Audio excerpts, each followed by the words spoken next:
Hi everyone, எல்லோரும் எப்படி இருக்கீங்க? ஸோ வீக்கெண்டு வேறு. ஸோ எல்லோரும் லேட்டாக தான் எழும்புவீங்க, நல்லா தூங்குவீங்க. நிறைய பேர் வெளியில் போகிறதெல்லாம் நிறைய பிளான் பண்ணியிருப்பீங்க.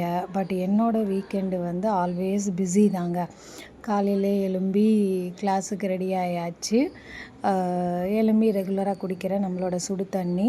என்னோடய ரெகுலர் மார்னிங் ரொட்டீன் எப்படி இருக்கும் அப்படின்னு பார்த்தீங்கன்னா, மண்டே டு ஃப்ரைடே வந்து காலையில் ஒரு 3:45லேருந்து 4 மணிக்குள்ளே எழும்புகிற மாதிரி இருக்கும்.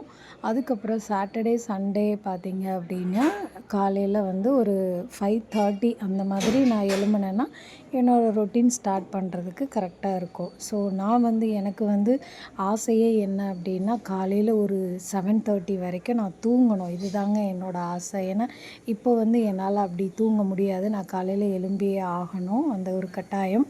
அது வந்து ஏன் அப்படின்னு பார்த்தீங்கன்னா, என்னோடய யோகா கிளாஸுக்காக தான். பட் ஆனால் இதுதான் நம்மளோட உழைக்கக்கூடிய டைமு. நம்ம வேலை செய்ய வேண்டிய நேரத்தில் நம்ம தூங்கணும் அப்படின்னா, நம்ம தூங்க வேண்டிய நேரத்தில் நமக்கு வந்து காசு இருக்காது. ஸோ சம்பாதிக்கிறதுக்கு உங்களுக்கு என்னெல்லாம் ஆப்ஷன் இப்போதைக்கு இருக்குதோ, நம்ம உடம்புல ஹெல்த் இருக்குதோ, அப்போ நம்ம வந்து சம்பாதிச்சு சேர்த்து வச்சுக்கிட்டோம் அப்படின்னா தான் நம்மளோட வயசான காலத்தில் நம்ம வந்து உட்காந்து லைஃப்பை என்ஜாய் பண்ண முடியும். ஸோ அதனால் இப்போ எனக்கு தூங்குறதுக்கு டைம் இல்லையேன்னா நான் ஒரு நாள் கூட நான் வருத்தப்பட்டதே கிடையாது. அது எத்தனை மணிக்கு சில நேரங்களில் வந்து சென்னையில் எனக்கு காலையில் 5:30 மணிக்கு கிளாஸ் இருக்கும். இங்கே வந்து நான் 3 மணிக்கெலாம் நான் எழும்பி ஓடுவோம், பைக்லேயே தான் போவோம். ஸோ இப்போ நம்ம கிளாஸுக்கு ரெடி ஆயாச்சு. ரெடி ஆகிட்டு கிளாஸுக்கு கிளம்பியாச்சு. இன்றைக்கி மார்னிங் செஷன் எங்கேன்னு பார்த்தீங்கன்னா ஜிஆர்டியில் தான். ஸோ இப்போ ஒரு டீம் யோகா பண்ணிக்கிட்டு இருக்கிறத பார்ப்பீங்க. இவங்கெல்லாம் வந்து லைஃப்பை என்ஜாய் பண்ணணும் அப்படின்றதுக்காக தான் வெளியில் அவுட்டிங் வந்திருக்காங்க. ஆனால் வந்த இடத்துல இந்த மாதிரி ஒரு யோகா சோர்ஸ் இருக்குன்னும்போது அதை அவங்க வேஸ்ட் பண்ணலை.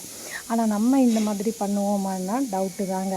கொடைக்கானல், ஊட்டி அந்த மாதிரிலாம் நம்ம டூர் போனோம்னா நம்ம ஹெல்த்தை பற்றி நம்ம யோசிக்கவே மாட்டோம். எல்லாத்தையும் சாப்பிடுவோம், நல்லா என்ஜாய் பண்ணுவோம், நல்லா தூங்குவோம். என்ன தான் நம்ம என்ஜாய் பண்ணாலும் நம்மளோட ஹெல்த்துக்கு வந்து ரொம்ப ரொம்ப ரொம்ப ரொம்ப இம்பார்ட்டன்ட் கொடுக்கணும். அது ரொம்ப ரொம்ப முக்கியம். ஸோ கம்பல்சரி ஏதோ ஒரு ஒர்க் அவுட் பண்ணுங்கள், இல்லை வாக்கிங் போங்க, நிறைய தண்ணி குடிங்க, ஹெல்த்தியாக சாப்பிடுங்க. மோரோவர் வந்து ஆயிலில் ஃப்ரை பண்ண ஐட்டமும் சர்க்கரை போட்டு செஞ்ச ஐட்டம், ஸோ இந்த 2யுமாவது நீங்கள் வந்து அவாய்ட் பண்ணுங்கள். அது ரொம்ப ரொம்ப ரொம்ப நல்லது. ஓகேவா?